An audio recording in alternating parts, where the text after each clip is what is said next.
దేవుని ఘనమైన నామంలో చాలామంది ప్రభువుని ఆరాధించే పద్ధతులని మానవేస్తూ ఉన్నారు.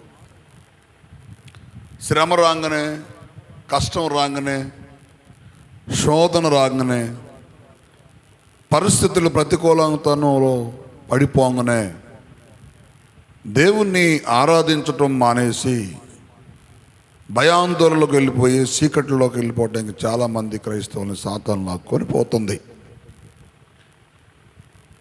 మరి యోబు భక్తుడు ఒక అద్భుతమైన మాటను మనతో మాట్లాడుతున్నాడు. ఏమిటి?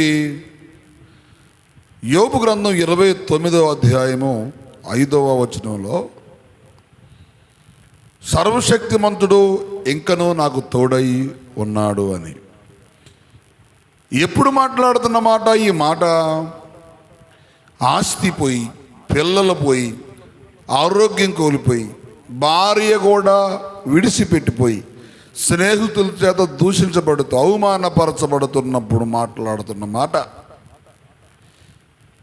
విశ్వాసం అనేది ఎలాగ మనకి క్రియారూపంలో కనబడుద్దంటే, ఇదిగో దిగజారిపోయినప్పుడు, ఇదిగో పరిస్థితులు మొత్తం చేయి దాటిపోతున్నప్పుడు, మనని ఆరంభించిన దేవుని సామర్థ్యం వైపు మనం నమ్మకం పెట్టే ఒక ప్రక్రియ ఎప్పుడు బయటపడదంటే, సర్వం కోల్పోయినప్పుడు మాట్లాడగలుగుతున్న మాట అది.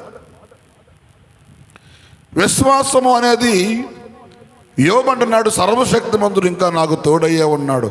అరే, ఆస్తి పోయిందే, పశువులు పోయినాయే, పిల్లలు పోయారే, భార్య పోయిందే, ఇటువంటిప్పుడు ఈ మాట ఎలా మాట్లాడుతున్నాడు?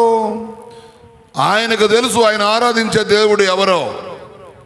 ఆయనకు తెలుసు ఆయన వెంబడిస్తున్న దేవుని యొక్క సామర్థ్యత ఏమిటో. నువ్వు ఆరాధించే దేవుని సామర్థ్యం, నువ్వు వెంబడించే దేవుని సామర్థ్యం నీకు తెలిసి ఉంటేనే ఆయనలో ఉన్న సమృద్ధిని, ఆయనలో ఉన్న ప్రవాహాన్ని, ఆయనలో ఉన్న ప్రసన్నతని పొందగలుగుతావు.